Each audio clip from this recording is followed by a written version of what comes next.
Many people don't think of themselves as leaders, but every single day you're leading yourself. If I stepped into a new job tomorrow and I was my own boss, would I be excited about that? If you take it too literally, where it's like, I'm just going to do everything and I'm going to like muscle my way to the top. A lot of people run into issues that way. Roughly how many people do you think you've helped, or organizations have you been a part of? I'm sure it's... Hey guys, welcome to the Wealthy Business Podcast. I'm your host, Javi Chavez, COO of 5 7 to 8 figure companies with Ryan Pineda. On the Wealthy Business Podcast, we talk about all things scaling, operations, hiring, and in this episode, leadership. So I'm with my personal business coach, Keith. Keith's been instrumental in helping me grow into my role as a leader. He has a ton of experience. I'm so excited for this episode, but without further ado, hey Keith, how's the day going? It's good to be here. Thank you very much for having me on the show. Good. Yeah. Happy to enjoy. Tell me a little bit more about kind of how you ended up here. Well, I want to say one thing about you first. I work with quite a few different people, and some of them say they want to grow. Some of them say they want to improve. I'm not necessarily skeptical, but I'm always waiting to see if they implement. Some people take knowledge. Some people realize it's going to take work, and then they stop. But one thing about you is you have chosen to implement. And what's really gratifying is talking to members of your team, and they tell me specifically what you're implementing, and I know it's what we're talking about. So I always enjoy seeing people that I work with actually put into practice what we've talked about. It's very gratifying for me, but I want to tell you, good job listening and applying. It's easy to apply good knowledge, and yeah, I got a great teacher, so I can't complain. But a lot of the stuff that you talk about, I've read in like other books, but the way you frame it, I feel like it's a lot more organic. It's easier to implement, honestly. So thank you for that. I appreciate it. Well, what I try to do is I try to take the filter of me understanding how to process, try it myself, and hopefully my experience can help people who are younger. So you don't have the same growing pains. You'll have your own, but maybe limit those growing pains, and you don't have the same ones, and you can get further faster than I did. And I'd love to see everyone I work with take and say a hurdle that I had, it took me 2 years to get over, or whatever it is to get over, and you take and implement and figure it out in 2 months. So hopefully my breaking it down is me sharing my experience. So, and speaking of experience, so how did you start on this leadership journey? It's a difficult, long road, and there's a lot of twists and turns, as many people have. But I was very entrepreneurial when I was my son's age. Joe here is 19, but starting that way and wanted to make everything happen, wanted to figure things out. So I jumped into real estate, was very heavy into real estate. And doing what specifically in the real estate industry? I did a little of everything. I did some buy and holds. I had a large multi-unit, and I also had some homes that I flipped. And I kind of did a little of everything for a while and thought I was top of the world. Didn't realize there was actual problems that were going to come with that. But I was more the task of when they come, I'll just figure it out as I go. And really quick, I know we got a lot to cover, but in your real estate career, were you a one-man operation? Did you have a team at that point? What did that look like? Well, at first I was a one-man operation of 20, 21, and I, of course, would have to work through many other people. And I had a couple guys that I worked with that became employees. I did try to learn from people who were more seasoned and experienced. So I partnered with an older person too on a couple deals and tried to learn from everyone else that I could. And along that way, I found people that were super beneficial, super helpful. And frankly, I took a couple people at their word and trusted them, and they took advantage of me. Yep, that happens. Yep, and I had that, and that was definitely not fun experience, but it's part of the growth journey. Yeah, I think like going through those types of experiences helps you kind of vet who is worth your time moving forward. Because I've had some of those experiences too, where I worked with, and Ryan actually doesn't know this, but for a very brief period of time, I worked for a guy who was similar in my early 20s, who had 3 or 4 different businesses, was in real estate, and I took him for his word, and turned out to not be as legitimate as I thought. But again, now I'm able to use that experience to now guide the decisions that I make moving forward. And I think that's very important for young people to go through some negative experiences, and even, older people too. But hopefully you get most of your negative experiences out of the way earlier rather than later. So you're doing real estate, you're 21, 23, and what happens after that?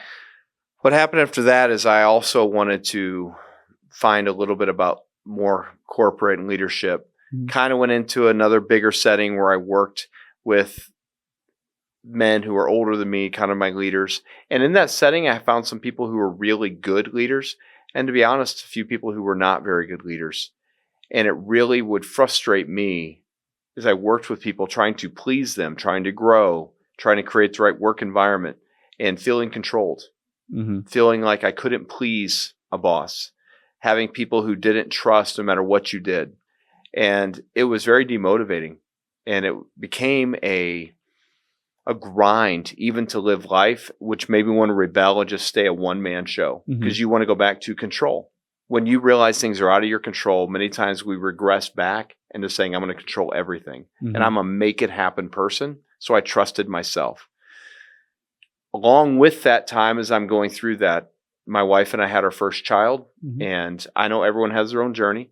But for me, I cannot explain the second I held my son for the first time, I could really feel a difference come over me. So being a dad became very important to me. And I pivoted. And that moment I was very engaged in work and speaking out different places. And then when I had my second son specifically, I was at an event speaking, and it was on my birthday. And I probably should not have taken it, but I was ambitious and driven. I spent time with them. And I just realized, what am I doing? And said, I'm not traveling anymore. So I pulled back and decided not to travel, which has, in some ways, maybe you could say, limited my potential or maybe saved me opportunities for a while. But I have 3 boys, and they're all out of the home now, empty nesters. But to this moment, I do not regret the time and investment in them. If you're talking about leadership, what that made me do is along this journey, it put me in many situations where I had to lead volunteers, people who I had no leverage over. I could not fire. I could not threaten. I could not do anything except convince them to lead and follow me because they chose to. And That's I know you hear that all the time. Yeah. It actually is. And many failures along the way. Sure.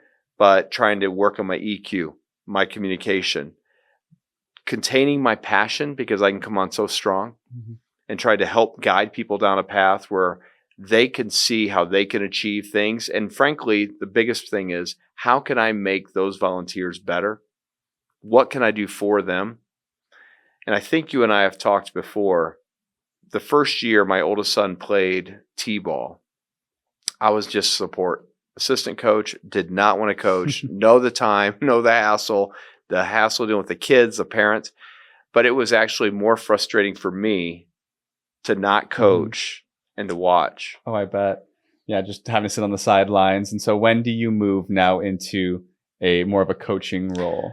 The second my wife begged me, probably she had to sit next to me.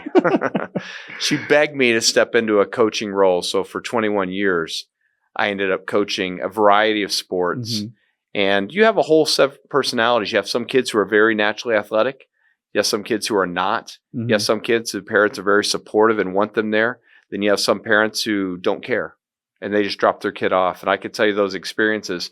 But trying to adapt to all the different personalities and the different skill levels, the different commitment levels, and trying to shape them into a team that wanted to win and where they all improved was probably my best leadership training school that I've ever gone to. A lot of frustrations.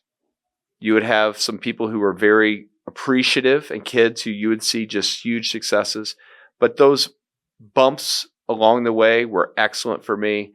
Learning how to make practices fun, learning how to incentivize the right way and motivate the right way, and how kids are motivated differently.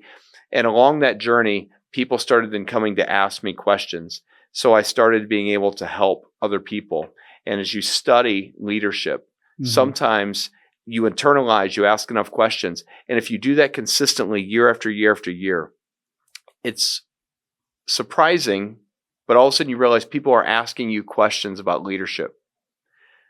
And you don't really know why, except you have experience and you've been intentional about trying to learn it. Mm-hmm. So as people start asking me more and more questions, I started trying to give them answers and not really feeling like I'm empowered and I'm not the person they want to ask. But that started happening more and more and more. And so I started branching out a little more. And I think you know Gary Harper. Mm-hmm. Gary Harper and I actually coached against each other. And then we coached with each other. But Gary started wanting me to help him. And then Gary started saying, man, I have a person over here. Can you help? And so I've expanded now for, I guess, 12, 13 years. And it's continuing to kind of snowball. Yeah. So after, in those 12 or 13 years, roughly how many people do you think you've helped or organizations have you been a part of? I'm sure it's over 500 individuals. At this moment, Gary asked me the other day and I counted. These are not all, but people I'm working with right now, I think there are 78 different people. And I know it's a lot and people tell me that. And I'm working with several companies trying to scale, which is one of my drivers. I like that. And I just like the gratification of, as I said at the beginning, I meant it, when people implement and I get to see growth and I feel like I'm a little bit of the reason for that. I'm a little bit of that catalyst for change. It's very gratifying for me. I bet. Yeah. Because you get to see it all unfold, right? And because it's like knowledge isn't power, it's just potential power. So it's nice to be able to apply, what you're learning for sure. So you mentioned you had a lot of good leaders, a lot of bad leaders. So what constitutes or what are the qualities of a bad leader? I think a bad leader will not collaborate, is very ego driven. So it's all about them. A lot of times that's mixed in with insecurity. Their insecurity can feel threatened if you are too competent. And if you have a lot of drive and you want to prove your competence, and if all of a sudden you're trying to come up with new ideas and you're driven and you're inspired and you're just trying to make things happen, you would think your boss would be ecstatic. But sometimes an insecure boss can realize you're a threat. And they hold on to their position or their title or their authority, and they use that to leverage and to push you down. So you can grow past a leader. The tough thing about being a leader is when you see someone like that, it is actually more gratifying to pour into that individual and realize you were a part of their growth journey. But an insecure leader, person that becomes egocentric, person that will not ever take responsibility, if you've dealt with people and the mistake happens and they always pass the blame, they never take their responsibility, that can be tough. And I would also add a lack of appreciation. No matter what you do, they will not appreciate it. And I think that can be very frustrating. And when you also work and work and work and they show no respect kind of for your work and who you are, there's no personal connection. I feel one of the core things about leadership is caring about your followers. And when they cease to care about their followers, they use all their followers as a stepping stone for where they want to go, rather than how can I be a stepping stone for the people that work with me. Amazing answer. So if I'm a new leader and I want to kind of do like a self-assessment of who I am, how I'm coming across to people, because a lot of people don't necessarily know how they're coming across or they aren't aware. So how can I evaluate myself essentially? I really like you brought up self-awareness. Self-awareness is very difficult. We have our own perception of who we are, but that's not always accurate. And to understand your perception of who you are is not accurate if other people see it differently. Frankly, you have your own perception of me. And others do. And I have a perception of you. I can disagree with your perception, but it's yours. And sometimes if we can understand how do we come across to other people, as you said, and then the self-awareness to lead us to self-regulation and to try to change that. If we are not willing to change ourselves, we are now limiting our leadership growth and our potential. Many people don't think of themselves as leaders. But every single day, number one, you're leading yourself. The decisions I make today are a reflection of my leadership. Can I lead myself? If I stepped into a new job tomorrow and I was my own boss, would I be excited about that? Would I groan and roll my eyes? Would I know my limitations? And if I do know my limitations, Am I willing to work on those? Am I willing to adapt or adjust to those? Am I willing to say, man, I can't show up on time. I can't control my attitude. I can't control my communication. I can't control my emotions. A lot of times the self-discipline is getting out of bed in the morning or watching what goes into my mouth or making sure I can, exercise the right way. But there's also the component of adjusting our EQ, our communication, our attitude, our emotions, which get minimized. And we perceive a leader as just being a strong, dominant personality and forceful. They can be. But if I'm always perceived that way, I'm also dominant, domineering, argumentative, arrogant. So I have to balance those. And I think my journey was, I'm going to make things happen. Mm-hmm. And by doing that, I'm a leader. But many times as you're dominant, you look behind you, and instead of everyone following, they're either discouraged or they're almost carnage in your wake because you've trampled them or outpaced them. I agree with that. I think a lot of leaders think about, they hear lead by example or lead by doing, right? Or even servant leadership is another one. But if you take it too literally, where it's like, I'm just going to do everything and I'm going to muscle my way to the top, then I think a lot of people run into issues that way. And I know that's how I would be in the very beginning as well, where I would just be like, if something isn't being done well, I'm just going to go in and do it, or just get out of the way. I'll go handle it. And then, but that's problematic because, the people who you're leading will either get accustomed to that. And then the second that I take myself out of the equation, now they're either unprepared or ill-equipped to get the job done. Or, I've created a culture where these people aren't, they're not happy to be coming into work every day. They don't appreciate the job or whatever it might be. So how can somebody, empower their team or their followers to now want to show up to work or want to do the job at hand? It's a very good question. What I have to do is I have to have the label of coach. There's a few leaders I've worked with have actually specifically said, can you get a coach name tag or shirt or something that reminds you you're a coach? Because I can go back to coaching a team or even coaching youth sports and standing on the sidelines and wanting so badly to fix the problem and realizing all I can do is influence the players on the field. I can't do for them. And I know that's simplistic and we think, oh, that's straightforward. But the inner turmoil when I had to learn that battle was very tough. I actually had notes on my phone that I would open up and read about the inner battle as I'm coaching, because I wanted so badly to just say, just do this or just do this. But if I come on too strong and squash someone's confidence, that's not going to do it. How can I make someone believe in themselves, take ownership, and find personal value? When they perform, then they gain more confidence.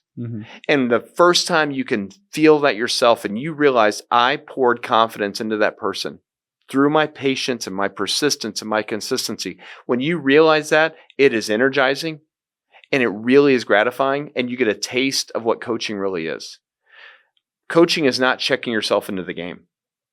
Coaching is staying on the sidelines saying, what can I do to get this win through the players on my field? And if you can go to work to say, what can I do today to get things done through the people on my team, the players on my team, the employees on my team? What can I get done? Recognizing their strengths. If I put a player in the wrong position and that player doesn't perform, it is some on the player, but the majority of that is on me. And there have been times as a coach where I've put a player in a position and they've not done well, and I've realized that's on me. I did not put them in a position to succeed. And you've seen this in pro sports, college sports, and then you've seen coaches draw all the potential out of a player. How do they do that? How does one player go from a team and really not look very good, go to another team and look like a superstar? And you've seen the role reversal. How does that happen? Because one coach knows how to push the buttons, how to motivate, how to inspire. But if you want to build confidence in somebody, including yourself, if you can have some self-discipline to say, I can start to lead myself, and you like yourself better. I think the best definition of self-esteem or self-respect is the reputation you have with yourself. If I can start feeling good about who I am and I can like the choices I make today, I gain a little bit of self-respect. My self-esteem gets a boost. Then I carry myself with a little more confidence. And then I start to see results come. But if you can start working through the players on your team and saying, what can I do to give them value? What can I do to give them ownership? Now, one of the ways to do that is give verbal praise. Now, some people push back and say, well, if you give verbal praise, it's giving everyone a participation trophy. I'm not recommending participation trophies. Okay, good. I'm a competitive guy. I like to compete. I like to do all those things. But you do want to acknowledge when someone is on the right track to doing something right. You do want to see as they're taking steps to improve. And what do we look for? My guess is you're like me. You're a problem solver. So what do you look for? I look for problems. And when you find a problem, I try to solve it. you try to solve it. And so when you look at your team, you see problems. If something is going really smoothly and does not need your attention, does it catch your attention? I try to look for it now, but usually no. And so we accentuate all the problems, all the things that are negatives, because we like to solve problems. That's part of what we do. So when you do that with people, people can only feel you notice when they mess up. And this is a very big flaw I have, and I have to try to overcome that. So if I can start acknowledging not the participation trophy, not going crazy when they do a very minimal task, but if they do a minimal task, let's say a person is struggling to show up on time, but you notice 3 days in a row they show up on time. You can go by and say, hey, appreciate you showing up for work. It's heading in the right direction. You're not giving them a big trophy, but you're acknowledging their behavior is right. If you're coaching a team, if you can acknowledge a player's attitude is better, their effort is better, if you can acknowledge one little thing they're doing right, it is amazing when you do that. Not only will they take some pride and realize, hey, coach, acknowledge me, the other players on that team will hear that. We all covet praise. And we think, how can I get praised? And then you hear the coach praising this behavior, this behavior, this behavior. When you hear those things specifically, then you think, I want to do those things because I want to get praised as well. And I've had to make a point of doing that as well, because for a long time, I would just go talk to people if there was a problem or if there was an issue, because again, I'm just trying to go get it solved. But then it would turn into, why is Javi messaging me? Or why is he walking into my office right now? Like, what's going on? What's the problem? And so lately I've had to, just make it a more of an effort to just check in, have like more personal connection. Also, again, I think I do a decent job of, and I always have, of like acknowledging a win. And I'm like, hey, good job. You crushed it, whatever. But I've had to do that more now, and at least just make the personal side of leadership more of a priority for me, as opposed to just transactional problem solving. Like, hey, we're all on a team. Like, you should already know that I'm on your side. I hired you, right? Like, but it doesn't work that way. I think you've helped me focus a lot more on like the EQ and just making sure that my team is a lot more aligned with our purpose, our goals, and also I'm not just poking the bear every now and every time I see them and, just coming in for problems. So it's been great. When you give someone personal value, then they start to lean into it. And when you make them feel like they have value, intrinsic value on their own, not just what they do for you, but they as an individual. Where do you like to travel? Where do you like to go eat? What are some hobbies? What pets do you have? Do you have a family? What does that look like for you? When you ask those questions and that person realizes, I'm not a task to you, I'm an individual. Now, I think you're like me in that I get really driven by completing tasks. I like completing tasks. That could be my biggest driver. And that can become such a big driver, I can minimize personal connection. Yes. And if that happens, I'm alienating myself from certain people who need that. They look to you, if you're their leader, to influence them and to give them value. Some people find value by serving that leader. They get value out of looking to that person and saying, please give me your approval. If you've ever been a parent, you've seen that look in your kid's eye. If you ever had a really good coach, maybe you've played sports, you've looked and you've almost hoped, are they going to acknowledge this? Are they going to know? And when the best coaches notice the little nuances that you do, no one else did. I saw that extra effort. I saw that deflection you got on that pass. When you do that, it gives you value. It gives you pride. It makes you want to work harder. And the other people hear that, they think, I want that. And the little things, the more specific you are in your praise, the more you acknowledge individual tasks that they do, the little things, that really shows you're not just saying, great job, team, but you're breaking it down. It's almost like game film. You're breaking down what makes your team a success. And when they specifically feel like you acknowledge me, then they feel like they can now give back to the team and they're contributing to the team. Love that. So as somebody who's now trying to evolve and, okay, I'm making it a point to connect with my team. I'm trying to lead by not only doing, but also just like having a personal connection. So talk to me a little bit more about like EQ. First, for people who don't know what EQ is, can you kind of give a quick definition? When you look at your emotional quotient, some people look at IQ, more familiar, your intelligence quotient, but your emotional quotient, and you start looking at what that is your ability to recognize your emotions and your ability to interact with other people. And just like your IQ is kind of an indication of what your intelligence is, how much you've learned and how much you can put into practice and what that may be in a test setting. This is a test setting, but for emotions. And some people minimize that. A lot of people call them soft skills, so they minimize, but this is also your people skills. And if you think about it, if you're trying to be task-driven only, EQ is really not as important. If you're trying to be a true leader, which is people-driven, then EQ is very important. Because as you measure your emotional intelligence or your EQ, they're almost interchangeable, as you work with those two things and you start realizing what is happening inside of that person. The first person you do that to is yourself. Sometimes people don't see themselves as leaders. And when that happens, they don't correctly lead themselves and they almost put a ceiling over their potential. So they may say, I don't have to lead myself emotionally. I'm good. And sometimes they think monetary success is a straight line indicator of their leadership and their personal success. I am a success because I have this net worth. Okay, you're a success in that one area. That doesn't make you a leader. And the assumption you are a good leader because you have a high net worth isn't always true. Who is following you? Who wants you to influence them? And for me, I can be too emphatic. I can be impatient. I can be too efficient with my communication.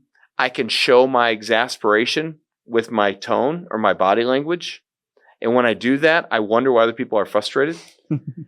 I can have someone come in and they want to talk to me about what their dog did yesterday.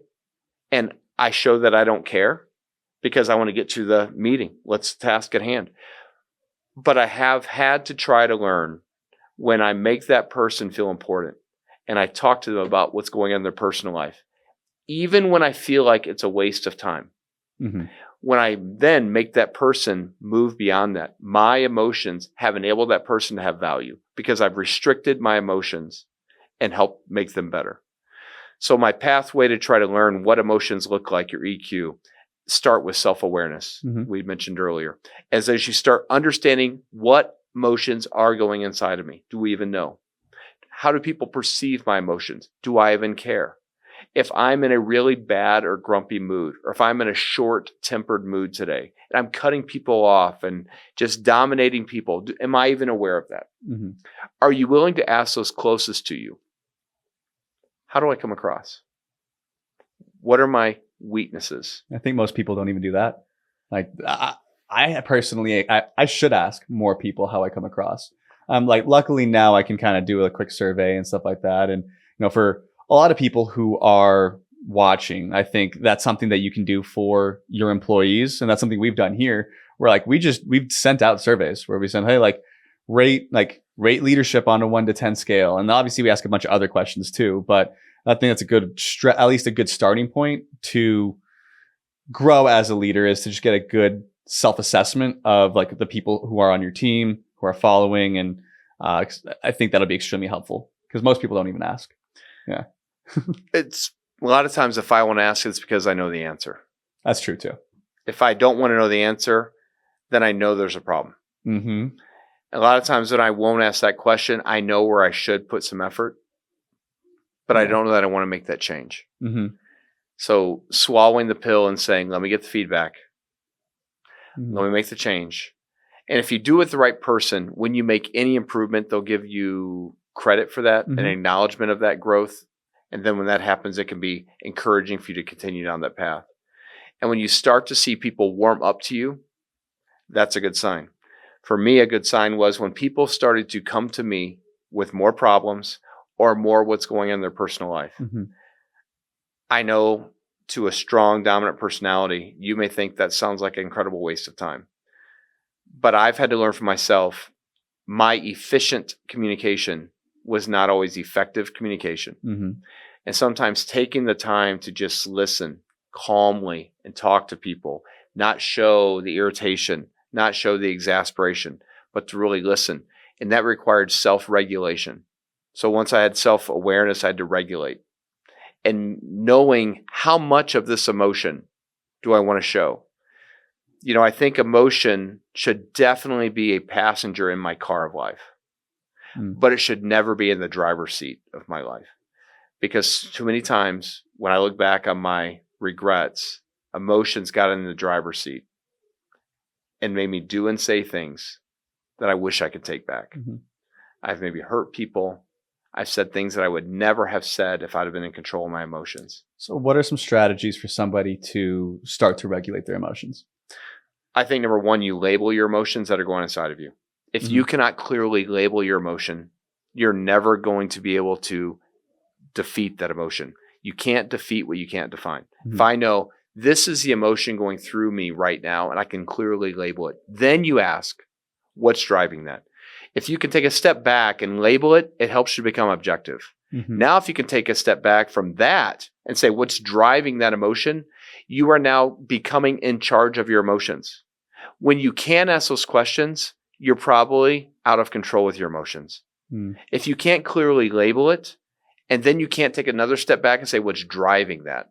Because self-regulation is just an understanding or awareness of, whoa, I need to put the brake pedal on, or I need to push the gas pedal. If we're driving down the highway and you're going too fast, you'd let off the gas pedal. If you're going too slow, you apply it. You regulate your speed. But we don't try to regulate our emotions. But to regulate the speed, you have to look at something that tells you what speed you're going. Mm-hmm. So for me, understanding what emotions are driving me. Why am I so irritated? Why am I really grumpy today? Mm-hmm. Why am I angry? What's going on inside of me? If you've had a day where you think everyone today is just so mean or angry or frustrated, well, you may be driving that. Yep. So helping to know that self-regulation is stepping back and becoming objective. You know, many times as a guy, we'll say I'm frustrated or angry. Those are our two drivers. Mm-hmm. So you have to go a step behind that. And they say anger is a secondary emotion, not the primary. So you have to be willing to go underneath. Why am I going to anger? Mm-hmm. A lot of times anger makes us feel powerful and in control. I'm with you.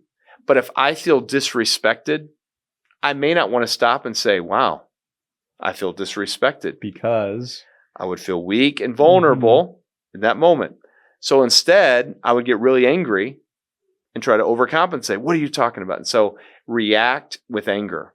So I need to pause and say, why am I angry? I felt disrespected. Why did I feel disrespected? If you can do that over and over, then you become better, more proficient at it. Then you learn to manage your emotions.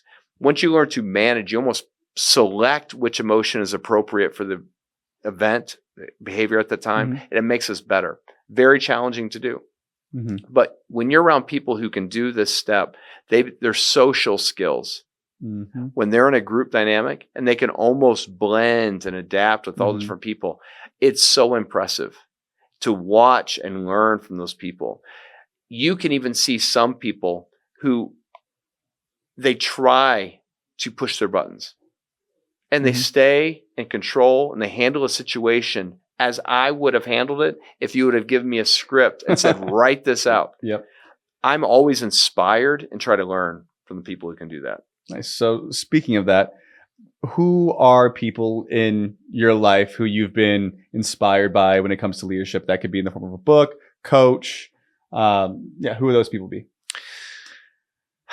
That's a really, really good question. I think a book, I know they're old school books and everyone thinks, ancient, but I really think How to Win Friends and Influence People That by was Carnegie. the very first book I read. I was 17, 16 when I read that. And I think that one has like influenced how I communicate immensely. And Yeah. like the one things that I like really stuck out to me was like speak in their world. Yeah. So I make it a point to, no matter who I'm speaking to, I try to use like their vernacular, their terminology, and so that I'm sure if I read it right now, I would get like 30 more tips from it. But that one, that kind of like set the baseline for personal development and everything else that I've done. But I'm sorry to cut you off. So no, continue, I like it. And I want to say for you, I worked with some of your team this morning and we did an exercise and they were very eager for you to take the exercise so they could understand you the same way they got to understand themselves.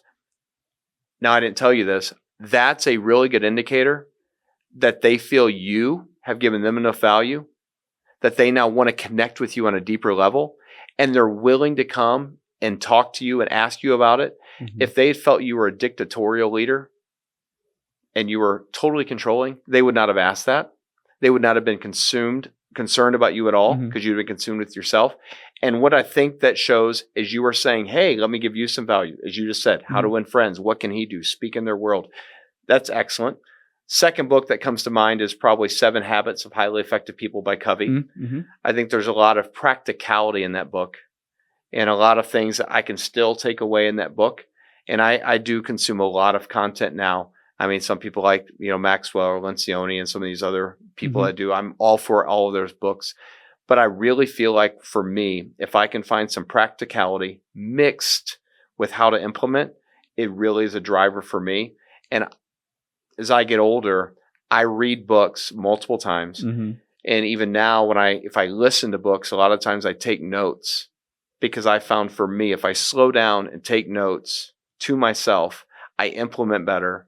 And when I implement better, it helps me to then understand and maybe teach other people. So is there any thought leader or leadership guru that you disagree with? I don't know if there is a specific person. One thing that a type of individual that just, not saying they're wrong or right, but doesn't resonate with me is when they seem very self-serving. When they come across as, look at what I've accomplished, so I am a great leader. I get you have to validate yourself. But a lot of times who you are is what should validate you. The people you have effectively influenced are who should validate you. If you're constantly saying, I've accomplished this, look at my net worth, look at my watch, look at my vehicle, look at my home, I'm a great leader. When they're always talking about themselves that way, you always want to go a step behind them and think, who have you effectively influenced? Who chooses to just follow you for who you are?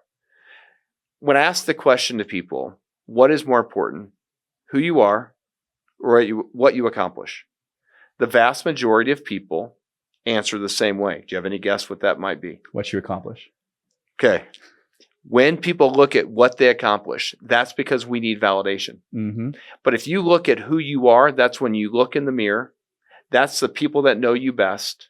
These are the people, your family members, your friends, those who work with you on a really close, this is who they know.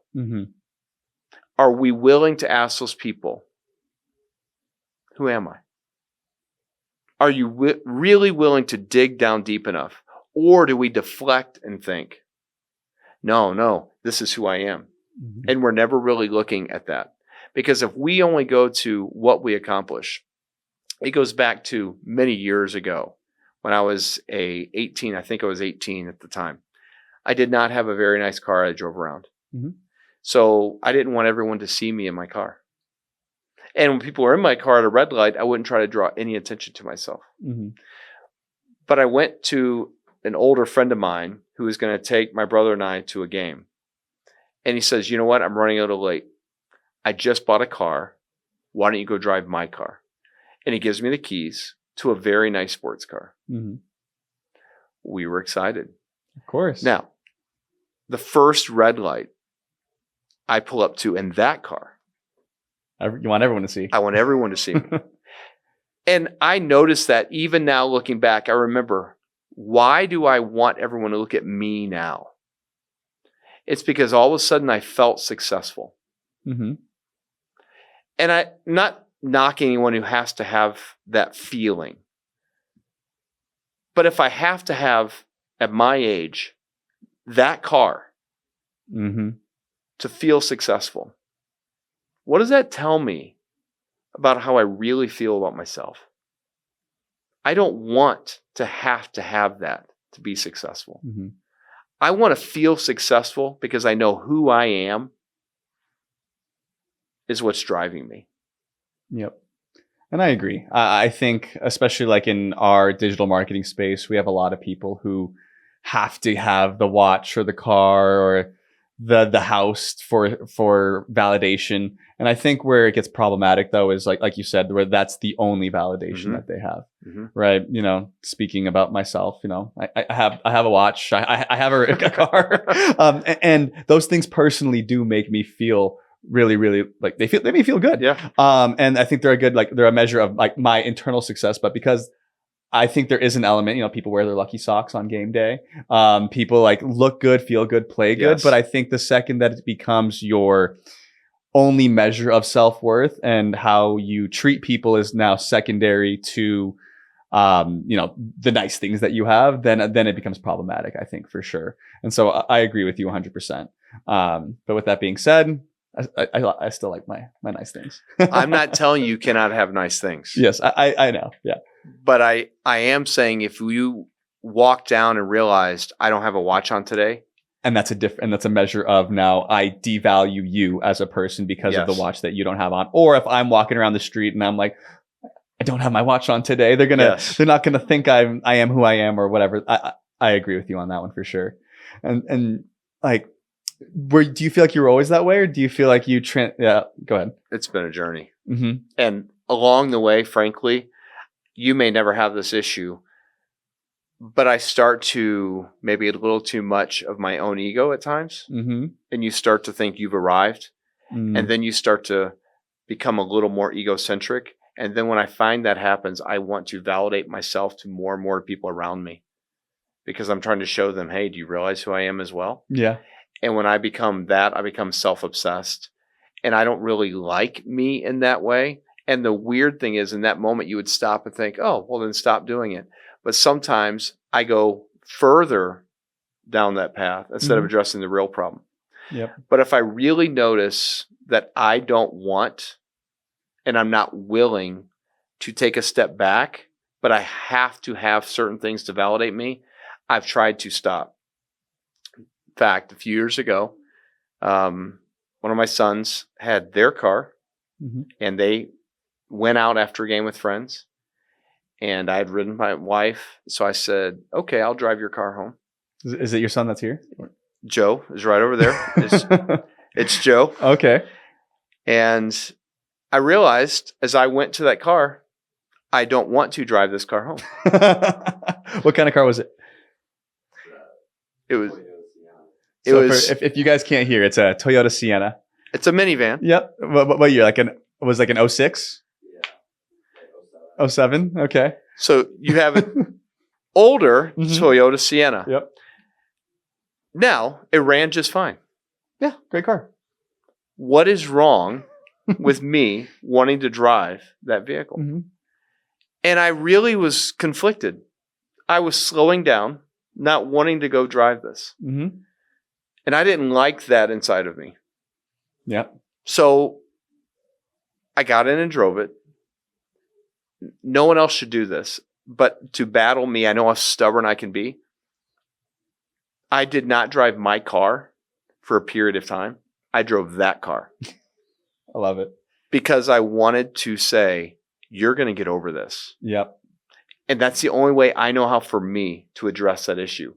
And I wanted to drive it until I did not need a vehicle to make me feel like I had value. And my ego was not bigger than the vehicle I drove.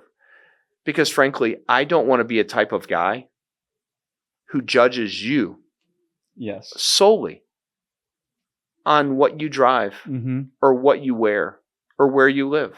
I want to be better than that. But if I'm not careful, I get sucked into that world. It's very easy to do too. It is. Yeah. I mean, so right before I bought my new car, I had a little Jaguar SUV, still very nice car. I remember the day I bought it. Before that, I drove a Tacoma, and then but I bought the Jaguar. It's like sat in the car. I'm like, I made it. I have it. Like, this is so great. But then the last 2-3 months that I was driving it, I was like, I hate getting in this car.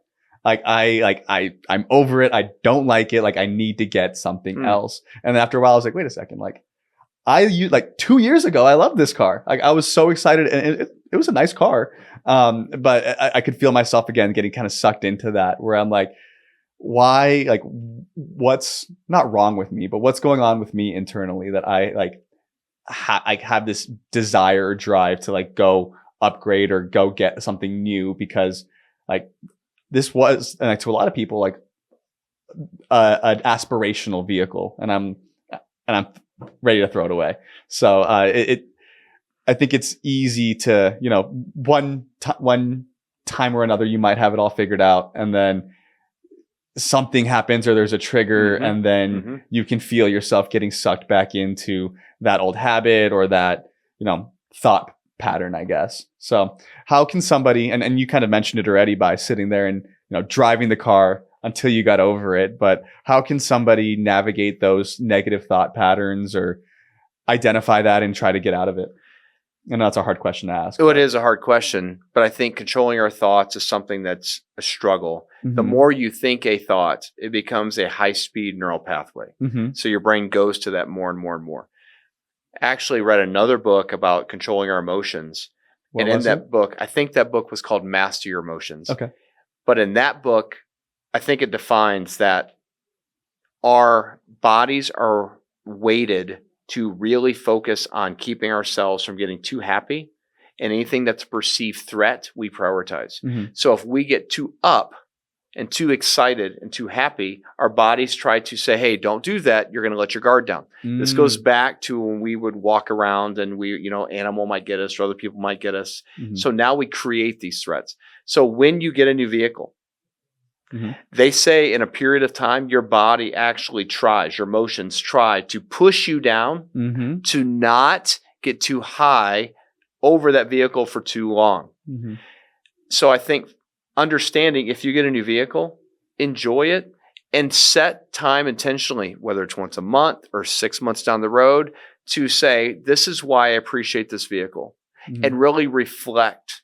And when you can reflect, you remember why you wanted it in the first place. You kind of keep yourself in check.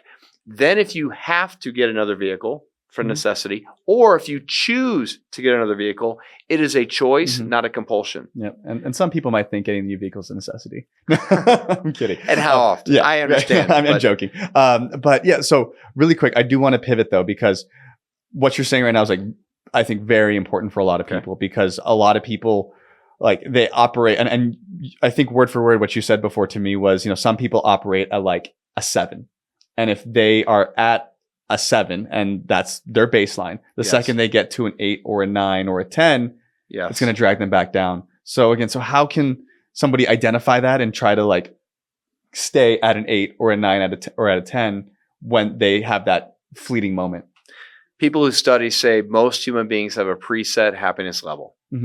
And you're comfortable in that zone. As you said, maybe it's a scale 1 to 10. Maybe your zone is a 5 to a 7. So if you're in a happiness zone of between 5 and a 7, you're good. You're comfortable. If you dip to a 4, then you feel uncomfortable and you look for things that are positive to bring yourself up. But many times, if you are an ambitious person and you're making things happen, you're advancing in life, you're achieving wins, successes, victories, you find yourself at a 7.5 and then an 8. Maybe you do get a raise, a promotion, a success at work, or a new vehicle. Who knows? Whatever. You have all those things. You all of a sudden find yourself at an 8 and you feel uncomfortable and you don't know why. And so many times when this happens, we can intentionally, but unintentionally, subconsciously, almost bring ourselves down. Let's look at the negatives. Let me create an argument with my boyfriend, my girlfriend, with my spouse. Mm-hmm. Because when we do that, we almost bring ourselves down to that 7 Mm-hmm. and think, I can be normal again. Mm-hmm. And when we push ourselves to 7.5 and 8, we can unintentionally become irritable. We can become cranky. We can almost try to look around for what negatives or problems. Mm-hmm. Some people can even become programmed when they start doing this on a regular basis for what is wrong in my life because I can't be this happy. Mm-hmm. Life does not want me this happy. Yep. And you start groping for things. You have to then say, no, I'm going to give myself permission. It's okay for me to be this happy. To really reflect on the things you have and allow yourself to find gratitude for those. High performers many times don't want to do this because we feel we'll plateau. Mm. If we become content, then that means complacent. They're different. Contentment is saying, I like who I'm married to. Mm-hmm. I like where I live. I like what I drive. I like the job I do. But that doesn't mean I'm never going to improve any of those things. I can be content with who I am at this moment, but I don't want to become complacent that I never want to grow in my abilities or skills or emotional control again. And if we can find the difference, just a few weeks ago, my wife and I went out to eat and had a really good conversation. And we carried it over on the way home. We got in the house. We went and sat down in our sitting room. We were talking. And I said, yeah, I've had a little bit inside of me lately of just an irritability. Mm-hmm. And I said, I'm not sure why. So as we're talking, she's listening. And she said, you know that thing that when you get too happy, you kind of self-sabotage? And I said, yeah. She goes, I think that's what you're doing. Which she was right.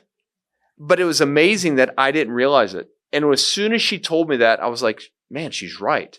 And I could address the irritability or that inner frustration. You don't even know why. And then almost breathe. This is not complacency. Mm-hmm. This is being content with where you're at now and still driving to be your best, still driving to achieve and making that happen. So I don't know if that helps. That's a perfect answer. And so you mentioned, how long have you been married? I've been married in about 5 weeks. It'll be 30 years. Wow. So what's the key to success in a marriage? Well, there's a lot of bumps in the road, keeping my ego in check and realizing, I think there's a quote that says, apologizing does not mean you're right, they're wrong. Mm-hmm. It's just valuing the relationship more than your ego. Mm. That is something meaningful for me. And also letting people be a little different and not having to always fix them. Mm-hmm. I'm a fixer. I have a drive to make everyone around me better. And unfortunately, my sons, my wife especially, I have such a drive for them to be better that I'm almost fixing them. Mm-hmm. But another thing my wife has told me is people want to be a person to be loved, not a problem to be fixed. I can't view every opportunity that I don't think someone's at their best to say, let me fix you. Because that is a quick shortcut to divorce or a failed relationship. And I just think a commitment. I'm a big commitment guy. If I commit to something and knowing, you know what, I believe in you. We're supposed to be together. I committed to you. I want to fulfill that commitment. And it also does help that my wife has really worked hard on herself. She's been a business owner for all this time and she's driven and she really tries to keep herself beautiful and, keep making progress as well. So that's very beneficial because sometimes I see, hope you don't mind this, I see a very high drive person I work with, male or female, and they can almost overwhelm their partner. And when that happens, I have seen now quite a few people who've been in long relationships where one has become more and more driven and one is almost feels like I can't keep pace. I'm going to give up. I can't please my partner. I'm going to give up. And they become so demotivated.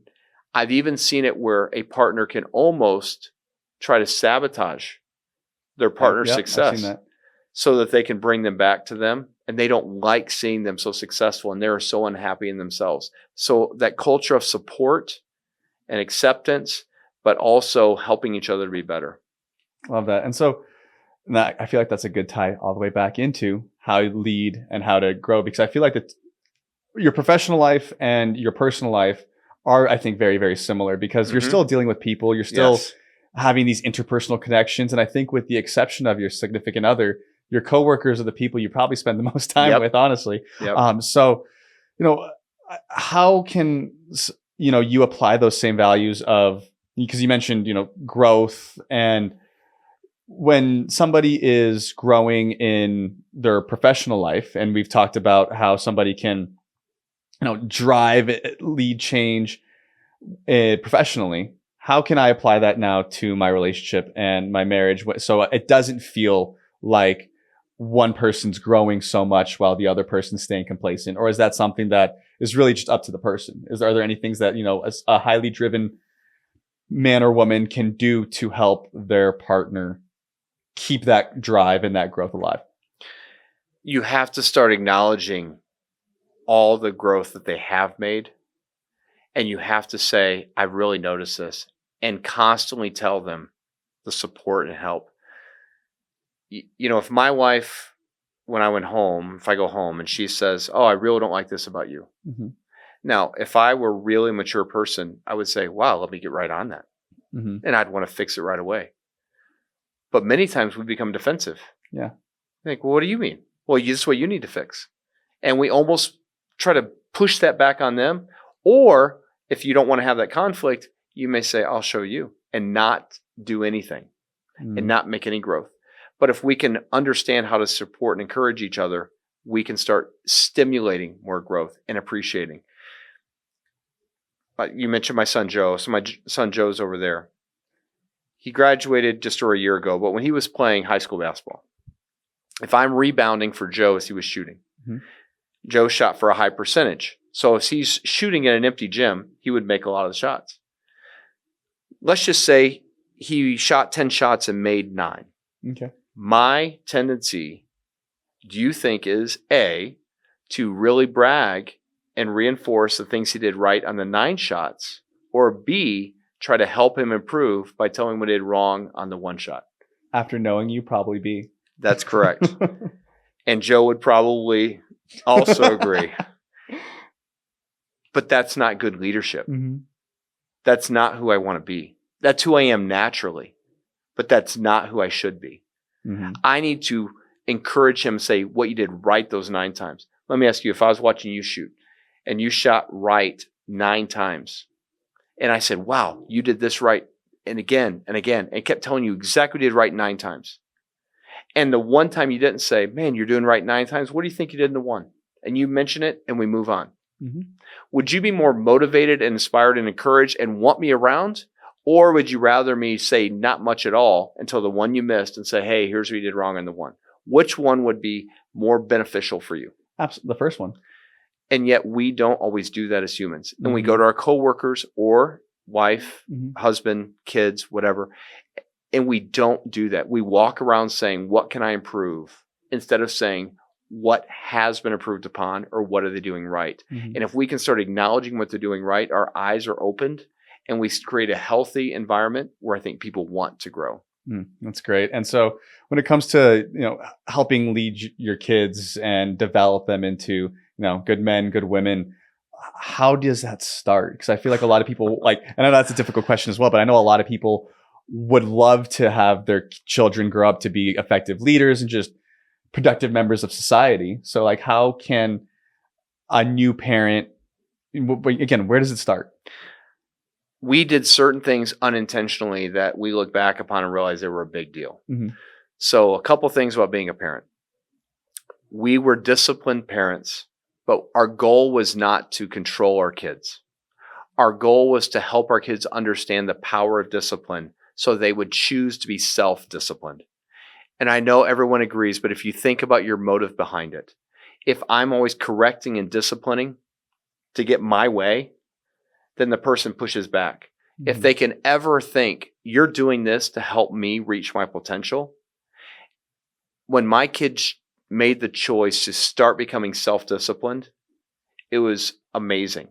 Now, there were several things. My wife really helped with this, and my oldest son really helped, because when he was little, They all wanted to get up, and we had a morning routine for them, and we'd help them. But we got him. It was a little Batman alarm clock that shined the bat signal on the ceiling. Cute, But it was a real big deal. Made a Mhm. big deal. Bought it for him. When the alarm goes off, here's what you can do. Joe's over there talking. Yeah, the good old days. Yeah. But I remember Dave getting up with that, and Mhm. my wife and I just profusely bragging. Man, such a big boy. You're getting up with alarm. What discipline. So that drove home. I like it. And I'll pick on Joe for a minute. Mhm. Joe was far too young to have to get up with an alarm. Mhm. But Joe has never thought he's too young. Joe thinks when he was 4, he thought he was 20. Uh-huh. So he said, I can get up on my own. Now, we looked around the house and found an old alarm clock. I don't know if you've ever seen these, where you wind up and they tick loud and they really ring. loud. Yeah. Yes, really loud. So I found it and I said, Joe, you can borrow mine. So he put that in his pillowcase where he's laying. Well, the next morning, my wife and I were up and we heard this really loud alarm. And it was going off, and his brothers come out. They're like yelling, Joe slept through the whole alarm. Well, the intention was there. That's funny. But he slept through the whole alarm. So at that point, I could have gotten angry at him, but he Yeah. wasn't capable. Mhm. So recognize your capabilities and encourage discipline only for the purpose of self-discipline. Mm.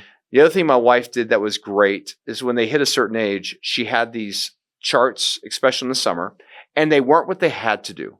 They were incentivized. Mhm. Things like if you make your bed, if you read a book, if you do 10 push-ups, if you do so many sit-ups, and if you, all these things. And there were lists and age appropriate. We'd give books and they would do this. Yeah. But every time they did any of those, they could put a check mark and they could get a popsicle. They could go to a trip to an ice cream store. They could do all these things. And then we taught delayed gratification, which is where I was going. Once you understand delayed gratification principle, it is maybe the most important principle for any human being, but especially for kids. My oldest son kind of broke the code one summer because he realized I can keep rolling these over Mhm. and work towards bigger gifts. And if it says I can do 10 push-ups, I can do 50 and check 5 times. So we took a vacation that summer. He had not traded any of his points in. He said, I want to have that in cash. He was a little boy. Let's smart just, kid. Yes, it was. But I think he got something like a $150 Visa gift card, which little kid, this is a lot of money. You're a billionaire. I remember going into a sports store, may have been the NBA store, even in New York City, and him looking at this jersey or shorts, whatever he's going to get, saying, man, I want those. I said, hey, here's your gift card. He was agonizing because he knew I had worked over that. And he ended up buying something, but he learned delayed gratification. He learned self-discipline led to a big reward. And he also the value of money. He struggled spending his money because he knew what it took. So if we can start helping our kids to understand there is so much value in delayed gratification and self-discipline, really profusely reward and encourage and praise any of those steps. And I think that those two things are, I think, what measures success as well, or like how somebody becomes successful in just in life. If anyone can master delayed gratification, they will likely be successful, assuming they have the right strategies and they're doing the right things. Because I think that's where a lot of people get tripped up, and it kind of comes back to our watch in our car conversation, where people, the second they make a little bit of money, and I've been guilty of it, they go and they spend, and they lose the money that they get that they can invest, that they could, go just reinvest back into their business. And so I would agree that I think if anyone can learn those two skills, they'll be in great shape. And Keith, so closing thoughts here. So if I'm brand new to leadership, or if I'm, learning how to get into my role, like what's step one? I don't know everyone's strengths and weaknesses, but I say step one is, how can I convince those around me to follow me voluntarily? So you have to establish a personal connection. I think you have to genuinely care for those that are following you or working for you. How can I help them to succeed and be their best? What is their skill set? Just like you would if you're on a sports team and you're their coach. You wouldn't sabotage a player. Mm-hmm. You would want to make that player shine so your team can win. And a coach doesn't go to a spot just to say it's a stepping stone. He has to go there with the belief, I want to make the players around me better. Mm-hmm. 2 or 3 years ago, this is just a random thought. I don't even remember which team. There was a team in March Madness that the coach took and had an inspirational run. I can't remember if they lost to Kansas, but they beat Blue Bloods along the way. And along the journey, at the very end, they lost a close game. But I remember at halftime, they were losing to a big-name team. And to a coach, they said, well, you're just probably glad you're here. He goes, absolutely not. Because we're capable more than this. I know, I believe my guys. We're going to go into halftime and get it dialed in. But I thought after the season, he got a promotion to a bigger school. The thing that caught my eye when I read that article is they said there were 12 people that attended the sports news conference of him taking the school. Wow. It was his current players who were encouraging and excited for him to get this new opportunity. That's amazing. I thought that to me shows a sign of good leadership. They want their coach to succeed and get a new opportunity, which shows me they believed he felt that way about them. And if we can start with that, so self-discipline, delayed gratification, but also how much are you trying to make those around you better? And do you genuinely care about them? I can't think of any better way to end it from that. So Keith, where can people learn more about you or get in contact with you for either coaching or just some more value? This is where I'm going to have to honest. I think if you look under Keith Cowling Instagram, I'm there. Full disclosure, I haven't really done much with that yet. I've really flown below the radar, and it's all been referral based. But I do think if you look it up there, you could find me. And I'm not really sure. Everything's been referral, so I'm sorry to be that way. I'm not trying to be difficult at all. No. But if you do that, and I am friends with Gary Harper, Sharper Business Solutions, and if they reach out to him, I can white label, sometimes partner with Gary as well. Perfect. But I have my own business of Drive Consulting. Sweet. Sounds good. Well, thank you for your time, Keith, and we'll see you soon. Yes, sir. Thank you very much.